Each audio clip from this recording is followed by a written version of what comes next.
자, 그럼 본격적으로 얘기를 시작해 보도록 하겠습니다. 뭐 방금 얘기가 나왔습니다만 황희두 이사가 검정색 옷을 입고 왔는데 오늘 사실 그 서희초 선생님 안타까운 선택을 하신 그 선생님의 49제입니다. 그래서 여의도 국회 앞에서 잠시 후 오후 4시 반부터 집회가 있습니다.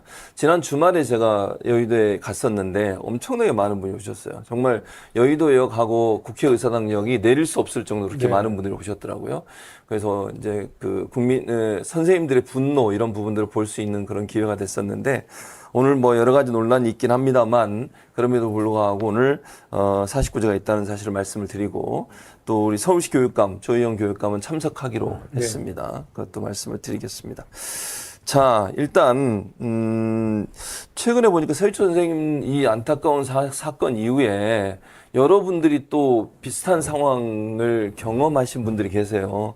오늘 보니까 양천구의 한 초등학교 6학년 담임 선생님도 결국 이제 안타까운 선택을 하셨는데 선생님들이 이렇게 이런 어떤 뭐랄까요 자기 목숨을 버려가면서까지 어려움에 처해 있는 상황 어떻게 보고 계시는지 김용호 위원장님 말씀 좀 부탁드리겠습니다. 제가 이제 국회 상임위가 교육위원회다 보니까 지금 이제 교권 회복에 대한 목소리가 굉장히 드높지 않습니까? 그래서 이제 저희가 8월달 휴가철임에도 불구하고 3번의 법안 소위를 열었어요.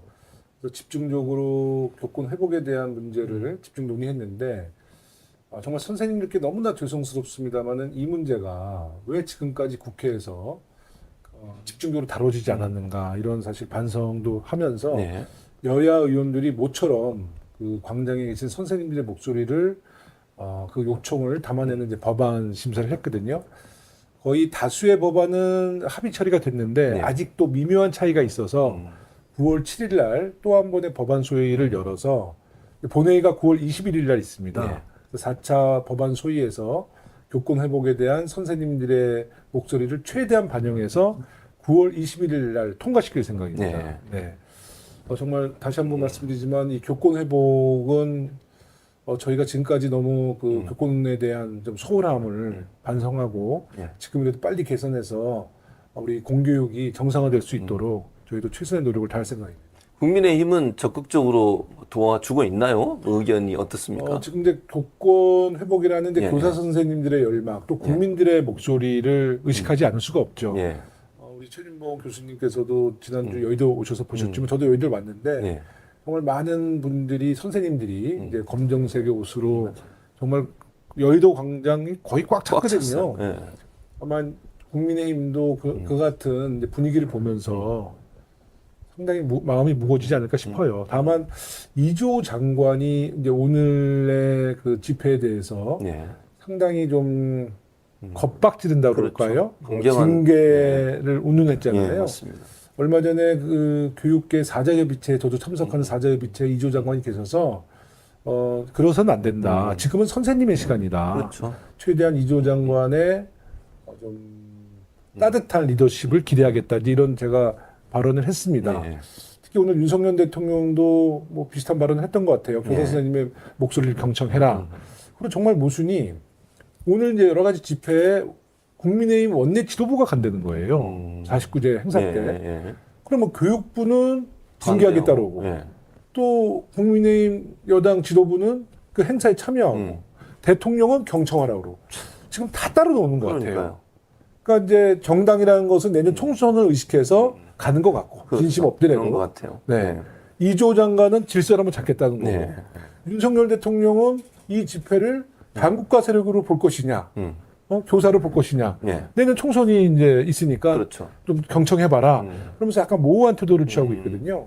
이런 것들을 국민 여러분들께서 잘 감안하셔서 이번 그 사건을 한번 저희가 평가해 볼 필요가 있을 것 같다라는 말씀을 드립니다. 맞는 말씀인 것 같아요. 정말 아니 정부 여당이 같은 의견을 내는 게 아니고 같은 사안에 대해서 서로 다른 얘기를 낸다고 하는 것은 좀 이해가 안 되는 상황이다 이렇게 볼 수 있을까? 황희두 이사는 어떻게 보세요 지금 상황을? 앞에 이제 중요한 그 본질적인 내용을 말씀해 주셔가지고 저는 이제 좀 안타까웠던 게 최근에 아까 양천초등학교도 그렇고 군산초등학교도 그렇고 또 그 사이에 용인의 한 고등학교의 60대 교사님께서 돌아가셨는데 그분 돌아가신 그 기사 아까 오기 전까지 보니까 학생들끼리 이제 막 공 막 맞고 사고가 벌어졌고 그거에 대해서 이제 학부모가 감사를 요청했다 그러고 결국엔 그러면서 고소까지 당했다 하더라고요. 네. 이게 그 한 교사 입장에 생각해 보면 특히 60대라는 건 그 경험이 되게 많을 텐데도 불구하고 이렇게 스트레스를 많이 받으실 정도인데 최근에 또 돌아가신 분들 젊은 분들 돌아가셨고 그러니까 이게 나이 불문하고 지금 교사라는 분들이 얼마나 벼랑 끝에 몰려 있는가. 그래서 이건 결국 진영 논리 이런 거 다 떠나서 네. 그 국힘에서 이번에 아까 뭐 본회의 일정도 말씀 주셨지만 어떻게 처리하는가. 이건 단순히 뭐 여야가 뭐 싸우는 만해가 아니라 네. 진짜 이 다음 총선을 염두에 두고라도 저 사람들은 눈치를 안 보면 그 다음은 없다고 생각할 정도로 분노하고 있다 생각합니다. 그런 분노의 목소리를 제대로 정말 안 들으면 네.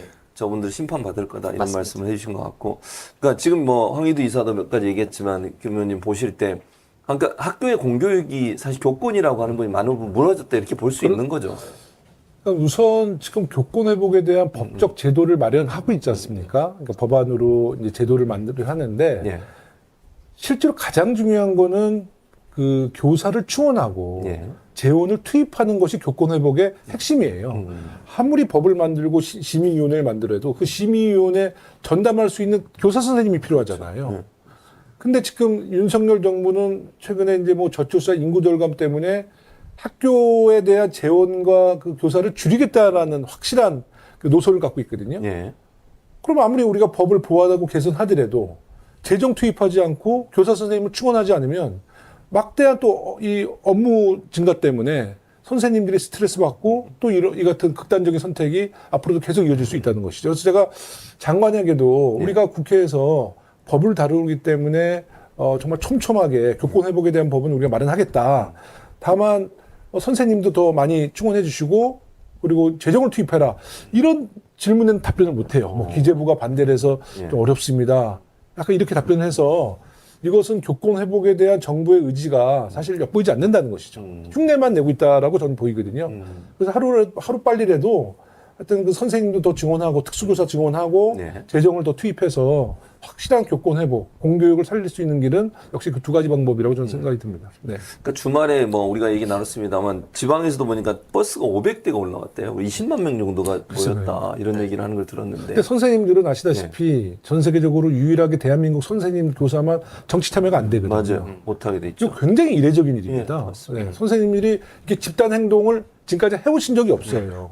근데 20만 명이 응집하고 집회를 하니 사실 정부가 이제 긴장하는 건데 정부가 이 선생님들의 요구사항만 바라보고 이거 여기에서 선생님들의 요구사항을 이제 개선시켜야 된다고 보는데 아마 정부는 선생님들의 20만의 그 운집을 확대 해석해서 이분들이 다 정치적으로 이게 다 투쟁이 되면 반윤석열 정부로 이제 이 결합하지 않을까 이런 우려를 하는 것 같아요. 그럴 우려는 할 필요가 없어요. 네. 선생님들은 그렇게까지는 생각 안 해요. 안 하시더라고요. 이 현안에 대해서 잘 해결되기를 원하는 거지 이것을 정치 투쟁으로 더 확대하실 생각은 없으세요, 선생님. 근데 이제 우리 정부가 요새 이제 워낙 이 국민들로부터 신뢰를 잃으니까 이제 선생님들의 이런 순수한 집회도 네. 정치적인 집회, 반국가 세력으로 규정짓고 있는 것이죠. 네. 그게 사실 화가 나는 거예요. 네. 그럼 이런 김 의원님 말씀처럼 정부가 뭐 반국가 세력 또는 정치적 집회 이렇게 오해하고 또는 정치적 이해관계 때문에 당장 뭔가 실제적으로는 뭐 예산이나 이런 문제가 전혀 해결 안 됐는데 뭔가 해줄 것처럼 얘기하는 거 실효성이 있을까요? 그냥 뭐 앞에 좀 말씀 주셨지만 사실 쇼하는 거란 거 이제 대부분 알고 있는 것 같고 저는 이번에 윤석열 정부가 이번 지난 주말 집회를 보면서 네. 좀 되게 당황했을 수 있겠다 싶은 생각이 들었어요. 뭐냐면 기사로도 막 나오고 있는데 칼각이었다. 진짜 질서 정연했다. 맞아요. 그래서 막 경찰분들하고도 서로 이제 훈훈한 얘기를 주고받을 정도로 뭔가 근데 아까 말씀하신 반국가 세력을 여태까지 꼬투리 잡은 게 보통 우리 통상적으로 촛불 집회 나오면 거기서 뭐 과격한 사람들이 섞여 있다. 간첩이 섞여 있다. 그런 스토리를 만들어내서라도 이들을 처단해야 될 대상으로 딱 그 전선을 긋고 엄플을 해왔단 말이죠. 네. 지금 이 집회에서는 전혀 그런 건덕지가 안 보이니까 그럼 이들의 다음 스텝은 어떻게 될까? 네. 그럼 이 앞으로는 무언가를 또 그런 분탕을 어떻게든 만들까? 아니면 그냥 순순히 항복할까? 여태까지 행보를 보면 항복하는 스타일은 아니란 말이죠.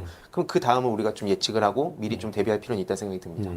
이제 아까도 말씀드렸습니다만 2주 전부터 사실 장소를 광화문에서 처음엔 종강역에서 했다가 광화문에서 그렇습니다. 했다가 여의도로 옮겼거든요. 네. 그만 국회에 뭔가 호소를 하겠다는 의지로 보여지는데 그렇습니다. 네. 김 의원님 민주당 입장에서는 그러면 이 선생님들의 요구사항이 어떤 법 개정을 요구하는 것인지 그리고 민주당은 그 선생님들의 교권 회복을 위해서 어떤 제정 또 입법 과정을 거치고 있는지 좀 설명 부탁드리겠습니다. 이게 이제 법안이 한 30여 개가 있어서 그 상당히 많은 법안을 다루고 있는데 이제 크게 보게 되면 선생님들이 정당한 교육 활동을 할 때 이제 면책을 주자는 거거든요.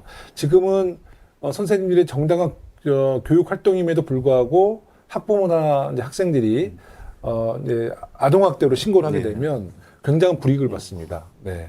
그리고 이제 직위 해제까지 되면서 이제 선생님의 이제 기능을 다 잃을 수 있거든요. 근데 그래서 이제 정당한 교육 활동에는 우리가 면책을 주자. 이거는 큰 틀에서 합의는 됐어요. 다만 9월 7일 날 저희가 조금 더 추가 논의해야 될 부분은 그러면 그 정당한 교육 활동이 어느 선이냐. 네. 그래서 그것을 심의할 수 있는 기구를 이제 아동학대 사례 판단위원회를 두자라는 게 이제 저희 당의 입장이고요. 이제 국민의힘 쪽에서는 교권회복위원회라고 저희 교육청이 있는데 거기다 담아내자라고 하는데 그것에 대해서는 상당히 서로 좀 진심을 갖고 좀 논의를 하고 있고요. 또 한 가지는 이제 그 국민의힘은 교권 회복을 위해서는 이제 학생들이 교권을 침해했을 때 생기부에다가 이제 아이들을 학폭 때처럼 생기부에 기재해서 이 아이들이 대학 진학할 때 불이익을 주자라는 주장을 펼치고 있고요. 저희 당은 그것은 너무 과도한 것이다라고 이제 조금 부정적인데 제가 법안소위원장이거든요. 이제 저는 늘 주장하는 게 이게 국회의원들 간의 소신도 중요하지만 이 생기부 등록은 교원단체 6개 단체 중에서 5개 단체가 반대를 하고 있습니다. 그러니까 얼핏 보면 선생님의 교권 회복을 위해서 선생님들의 어떤 권위에 도전하고 또 막 뭐 폭언과 막말을 한 애들에게 생기부 등록하는 것이 굉장히 효과가 있을 것 같잖아요.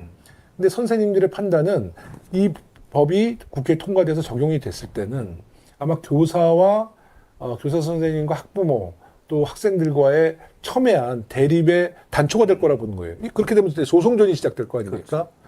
그래서 그 6개 교원단체 중에서 5개 교원단체가 생기부 등록을 반대하고 계세요. 그래서 제가 이제 법안소위원장으로서 두 양당에 이런 얘기를 했죠. 이건 우리들의 목소리를 지금 담아내는 게 아니라 지금은 선생님의 시간이니 우리 선생님들의 목소리, 교원단체가 반대하고 있으니 그 부분을 좀 감안해서 처리하자라고 좀 얘기하고 있는데 아직도 국민의힘은 생기부 등록에 좀 많은 그 노력을 기울이고 있고 저희는 좀 이것을 완강하게 좀 거부하고 있는데 아마 7일 날 좀 더 토론을 해봐야 될 것 같습니다. 이게 잘못되면 학생과 선생님의 대결 구도로 갈 수도 있는 거잖아요. 그렇습니다. 처음에 초창기 문제 터졌을 때 학생 인권 조례가 문제다 이래가지고 한참 논란이 됐지 않습니까? 정말 분리해서 생각해야 되는 거죠. 그러니까요. 학생 인권 조례와 교권 회복을 이걸 연동시키면 그러면 뭐 55대 45 이런 구도로 가는 거잖아요. 그거는 제가 볼 때는 상당히 큰 모순이 있고요. 이건 완전히 분리해서 학생 인권 조례도 굉장히 중요한 문제고 교권 회복도 중요한데 선생님들의 현장의 목소리가 전 제일 정확하다고 봅니다. 근데 선생님들이 참 고마운 게 정말 많은 고통을 받았음에도 불구하고 선생님들의 요구사항을 보면 꼭 자신들의 교권 회복만 강조하는 게 아니에요. 그러니까 정말 자신들만 보호를 받으려면 생기부에 등록하는 게 맞죠. 근데 학생들의 인권도 생각하는 선생님들의 따뜻한 마음이 읽혀지기 때문에 저는 우리 선생님들이 정말 그 좋은 교육자라고 좀 생각하고 있습니다. 저는 이 위원장님 말씀 되게 중요하다고 보는 게 실제로 불과 얼마 전에 정순신 사태 그때 들여다보면 학부모가 생기부 등록된 거 반대하려고 계속 소송 전하고 특히 그러니까 법을 아는 사람들, 돈 많은 사람들, 그 기득권들이 이걸 되게들 악용하는데 국힘에서 마치 그렇게 하면은 좀 사이다스럽고 좀 이렇게 해결이 되는 것처럼 묘사하는 것도 실제 현장에서는 전혀 그거랑 동떨어진 게 있기 때문에 전 여기에 힘을 실어야 된다 보는 입장이고 솔직히 말해서 아까 뭐 국민의힘에서 그 뭐 55대 45 그 구도 만드는 것도 그렇게 민주당이나 문재인 정부에다가 갈라치게 한다. 이분법적이다. 그럼 옛날 방식이다라고 욕하던 사람들이 지금 그대로 하고 있는 거잖아요. 이게 같이 가는 게 아닌데 다 중요한 거고 지금 이제 이 교권에 대해서 우리가 목소리 나오고 있으면 지금 위원장님 말씀처럼 그럼 이들의 목소리를 듣자. 선생님의 시간인데 왜 자꾸 정치가 껴가지고 마치 무슨 정답이 있는 것처럼 사실 이게 정답도 없는 거 아닙니까? 어떤 법안을 만들더라도 지난번에 말씀드렸듯이 그걸 우회할 수 있는 사람들이 있기 때문에 계속 이걸 보완을 해야 되는데 마치 끄닥 생기부 등록만 하면 끝나는 것처럼 모는 거는 자기들의 게으름을 보여주는 게 아닌가 싶습니다. 실제로 통계를 보면 학생 인권 침해가 더 많은 사건으로 접수가 되고 있고요. 교권 침해보다는 이제 학생들의 피해 사례가 더 많이 접수가 되고 있어요. 그러다 이제 교권 침해는 우리가 한 번도 다뤄보지 않았기 때문에 우리가 이제 교권 회복에 대해서 지금 중점을 두고 있었는데 국회도 지금 이제 교권 회복에 대한 목소리가 높지만 국회가 해야 될 일은 균형 감각을 갖고 학생 인권과 선생님의 교권을 함께 고민하고 함께 보호하는 쪽으로 가야지 이게 그냥 확 쏠림 현상이 돼서 모든 것을 교권으로 놓으면 또 학생 인권은 또 침해받을 수 있습니다. 그래서 그런 문제가 상당히 신중하게 접근해야 될 문제라고 생각이 듭니다. 네. 그 안타까운 소식들이 전해질 때마다 이제 많은 선생님들이 고민했던 지점들을 돌아보면 소송 문제예요, 사실은. 그렇습니다. 그러니까 소송을 예를 들면 학교에서 문제가 발생했는데 그 소송을 선생님한테 하는 거잖아요. 네네. 그러니까 황희도 이사도 소송을 많이 저도 소송을 당했는데 네. 본인이 오로지 책임을 져야 되면 뭐 물질적으로 그러니까 경제적으로도 상당히 부담이 되고 또 변호사 선임하고 시간적으로도 그렇고 조사받으러 가야 되죠. 엄청난 압박이 되거든요. 그래서 이거를 왜 학교에서 만약에 문제가 발생했을 때 소송의 주체가 왜 선생님이 돼야 되냐 이런 논란들이 이제 선생님들한테 있는 것 같아요. 그 부분도 이번에 이제 법안에 담아냈습니다. 그러니까 선생님이 소송에 휘말렸을 때는 소송에 대한 지원도 이제 교육청에서 하게 돼 있고요. 또 소송의 주체도 선생님이 아닌 다른 창구가 대신 하게 되고 또 예전에는 이제 그 선생님들이 가장 스트레스 받는 게 이제 그 어떻게 보면 좀 소소한 일이라고 할 수 있지만 실제로 선생님은 가장 큰 스트레스 받는 게 그 이제 학부모님들이 직접 핸드폰으로 네, 맞아요. 전화하는 거. 네, 그냥 실제 학교 생활이 아닌 너무 사소한 민원을 제기하는 거거든요. 네. 그래서 이제 그 민원의 창고도 이제 교장 선생님에게 책임을 원래 교장 선생님에게 주어졌는데 다시 한번 강조하게 됐어요. 그래서 이제 모든 민원은 교장 선생님한테 좀 주어졌는데 이제 교장 선생님이 이제 조직적으로 역할 분담하겠죠. 네. 뭐 그렇게 하고 직접 핸드폰으로는 소통을 좀 금지시키는 이런 법안도 저희가 좀 담아냈기 때문에 선생님들이 요구하셨던 여러 가지 법안들이 상당 부분 한 80% 이상은 네. 이번 법안 소위에서 담아냈다는 말씀을 드리겠습니다. 저는 항상 이거를 이제 어떻게 하면은 중도나 정치 무관심층한테 홍보를 할까를 네. 주로 생각하는 입장에서 이것도 되게 중요한 행보라고 보는 게 예를 들어서 이런 거 온라인에 많이 핫하거든요. 예. 되게 뭐 유치원 교사들이 예. 그래서 뭐 짧은 옷을 입었다, 혹은 뭐 클럽을 갔다 하면 이제 그게 학부모들한테 걸려가지고 굳이 보여주려고 한 것도 아니고 그냥 푸사해 놓으면 그걸 갖다가 봐가지고 연락이 왔다 이거 아니에요. 이런 게 되게 많이 퍼져 있거든요. 근데 이제 그런 식으로 부당하게 간섭하고 그걸로 인한 막 스트레스 글도 엄청 올라오고 막 그 조회수가 많거든요. 그런 스토리에 잘 내용을 엮어가지고 홍보를 하면은 훨씬 더 전파가 많이 된다 생각합니다. 국민들의 어떤 그 호응을 이끌어내는데 네, 그리고 이제 아까도 잠깐 언급하셨는데 교육부가 상당히 강경한 대응을 하고 있어요. 사실 그죠 오늘 이제 행사에 참여하는 분들이 뭐 재량 휴업이나 휴교 처음에는 이게 잘 되는 것 같았었어요. 근데 갑자기 교육부에서 나와가지고 이거 하면 안 된다, 처벌하겠다. 네. 또 교육청마다 약간의 의견 차이도 있는 것 같고 서울교육청은 상당히 긍정적으로 보고 있는데 교육부 장관이 거기에 대해 상당히 이제 반대하고 뭐 이렇게 표현하면 좀 심하다고 얘기할지만 협박성 공문 같은 거 그렇게 하면 불이익을 받게 될 거다. 네. 이거 올바른 태도입니까 교육부에? 제가 이제 그 예결위 위원이 돼서 오늘 밤 한 9시쯤에 이제 교육부 장관에게 질의가 있어요. 예. 그래서 제가 다시 한번 짚어볼 생각이거든요.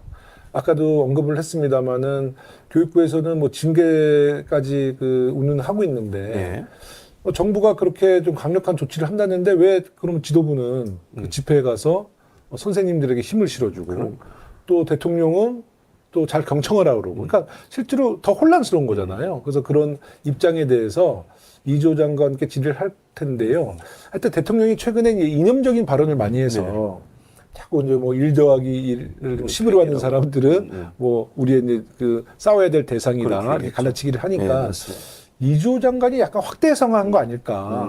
이거를 이 집회를 반국가 세력으로 이조 장관이 미리 단정 짓고 이렇게 엄포를 놓은 게 아닐까 싶어요. 왜냐하면 지금 지도부의 모습은 엄포와 달리 지금 저 4시 반에 집회도 가고 서희초도 직접 가겠다는 거거든요. 그쪽 원내대표랑 여당 간사가. 그러면 정부의 그 엄포와는 좀 내용이 다르잖아요. 그렇죠. 그래서 그런 부분을 한 밤 9시쯤에 제가 좀 확실히 좀 짚어보겠습니다. 질의를 해주시기 바라겠습니다. 그 다음에 이제 또 하나 마지막으로 짚고 넘어갈 서희초 교사 사건도 그렇고 또 여러 가지 이제 관련된 사건들을 보면 초기에 제대로 조사가 안 되는 거 아닌가 이런 좀 의문이 있잖아요. 서희초 교사 같은 경우도 지금 여러 가지 뒷말이 나오고 있잖아요. 그 누구냐, 뭐 전화한 사람이 누구냐 이런 문제도 논란이 되고 있고. 그래서 이 수사가 제대로 이루어지지 않는 이 부분 또 명확하게 정말 누가 그런 행동을 했고 왜 그렇게 행동했는지 이런 부분에 대해서 명확하게 국민들에게 밝혀지지 않는 부분 이 부분 어떻게 보세요? 저도 개인적으로는 좀 사실 이해가 안 가요. 그러니까 이 서희초 선생님의 그 사건 이후에 수사 결과도 국민들이 납득하지 않을 정도로 수사 결과가 조금 모호했고요. 그리고 지금 이게 그 교권 침해로 인한 선생님의 극단적인 선택인지 뭐 다른 개인적인 이유인지를 사실 명확하게 수사당국에서 발표를 하지 않았거든요. 다만 이 사건 이후에 교사 선생님들께서 교권 회복에 대한 목소리가 높아지면서 지금 이제 이 분위기는 이제 교권 회복으로 갔지만 그 사건 하나로 봤을 때는 그 선생님의 그 안타까운 죽음이 어떤 뭐 학부모님으로 인해서든 어떤 학생으로 인해서든 어떤 동료 교사들의 뭐 갑질에 인해서든 이런 사건이 명확하게 지금 아직 드러나지 않았기 때문에 저도 개인적으로는 상당히 좀 문제가 있다고 봅니다. 네네. 저는 이게 안 그래도 열받아 있는 국민들한테 그 기름기는 게 그 뉴데일리 단독 보도였다고 봅니다. 거기서 무슨 일기장을 뭐 얘기를 하고 심지어 뭐 유족 측의 동의를 얻은 것처럼 하고 이제 그 기자는 그럼 왜 그걸 어디서 정보를 받았는가? 그럼 이거에 대해서 그럼 처벌은 제대로 받았는가? 사실 이거 되게 문제가 많은 행동이잖아요. 그렇죠. 그 아까 국힘에서 막 되게 엄벌주의로 가고 세게 가고 그런 거 여기에다 적용해야 된다 봅니다. 이런 사람들 제대로 처벌 안 받으니까 다른 기자들도 이런 거 보고 특종 내고 그냥 단독으로 어그로 끌고 그러니까 그런 식으로 지금 사회가 혼란스러운 거는 다 못 본 척하고 다 엉뚱한 데서 자기네들 그냥 정치질만 하니까 더 비판을 받는 거다. 결국에는 경찰에 물타기 시도했던 사람들은 누구고 아까 말씀하신 그 문제 가해자들은 또 누구며 그 기자는 어떠한 이유로 그걸 보도했는가 이 얽힌 사람들을 제대로 처벌하는 걸 국민들이 바라지 않을까 그런 생각을 합니다. 제가 이제 요즘에 이제 교사 선생님 간담회를 해보면 학구열이 높은 동네가 선생님들이 깊이 학교라는 거예요. 학구열이 높을수록 학부모님들의 관여가 많고 또 그 관여 속에는 정말 부당한 선생님에 대한 요구도 있고 그래서 뭐 제가 지역구는 얘기를 안 하겠습니다만은 학구열이 높은 동네에 초등학교를 가는 것에 대해서 굉장히 기피하고 있다고 해요. 참 안타까운 현실이죠. 그러니까요. 참 어쨌든 이번 사안이 뭐 교권 회복 운동이 어떤 학생과 선생님들 간의 싸움으로 변질되지 않고 김 위원장님 말씀하신 것처럼 선생님들의 교권이 회복될 수 있는 안전장치를 만들어 드려서 선생님들이 제대로 학습권을 가질 수 있도록 하는 게 중요하고 학생들의 인권도 함께 보호해야 된다. 그렇습니다. 그런 생각이 듭니다. 제가 한 가지 좀 더 추가로 말씀드리면 교권 회복과 이제 뭐 공교육 문제 중에 가장 문제는 사실 경쟁 구도를 전환시켜야 되거든요. 근데 지난번에 그 킬러 문항 나왔을 때 뭐 윤석열 대통령이 뭐 사교육에 대한 뭐 카르텔을 다 엄단하겠다 그랬는데 제가 그때도 그 지리 때 그 교육부 장관한테 얘기했지만 영어 유치원부터 시작하는 그 사교육 문제를 해결하지 않으면 킬러 문항 하나 갖고 사교육비를 어떻게 조정할 수가 없어요. 이 경쟁 구도를 만들 수가 없습니다. 그러니까 그 영어 유치원을 보내는 것은 아이들이 이제 나중에 외국 고등학교, 국제 고등학교 뭐 그런 데를 보내기 위한 또 목적이고 국제고를 가야지 좋은 대학을 가니까. 그러니까 모든 경쟁이 영어 유치원부터 시작하더라고요, 요새는요. 근데 지금 우리 교육부 당국은 그런 경쟁 구도에 대해서는 근본적인 문제를 지금 다루지 않고요. 그냥 오로지 뭐 킬러 문항, 뭐 이런 아주 단편적인 거를 개선해서 사교육을 잡고 공교육을 세우겠다는데 그건 정말 말도 안 되는 거거든요. 정말 이 교육의 대전환을 시키려면 기초 단계부터 바꿔야 되는데 우리 아이들의 그 경쟁 구도가 너무 치열해요. 초등학교 때부터. 저도 이제 초등학교 아이가 있기 때문에 말씀을 드리는데 아 정말 눈물겹습니다. 그런 구도부터 바꿔야 돼. 저도 하나만 더 이제 보는 게 오늘 오전에 그 천왕초등학교 교장선생님인가 인터뷰한 거 봤는데 그 이제 재량 휴업을 준 거거든요. 그럼 되게 두렵다는 말씀했어요. 나도 어떻게 될지 모른다. 그렇지. 그럼에도 불구하고 이제 학생들과 교사들을 생각해서 그런 판단했다. 라는 걸 공개적으로 얘기했거든요. 측정이 되잖아요. 이 분에 대해서 그럼 정부나 과연 교육부 이주호 장관 이런 사람들이 가만히 냅둘까? 그러니까. 이거를 우리가 계속 관심을 가지지 않으면 이런 분들이 뒤에서 이렇게 또 당하고 그러면 누군가 용기를 못 내지 않습니까? 그러니까 우리가 계속 관심을 가져야 된다. 그 말씀 덧붙이고 싶습니다. 아무튼 우리가 지속적으로 관심을 가져서 혹시나 어떤 잘못된 일이 일어나지 않도록 국민들이 함께 지켜봐야 되겠다 이런 생각이 듭니다.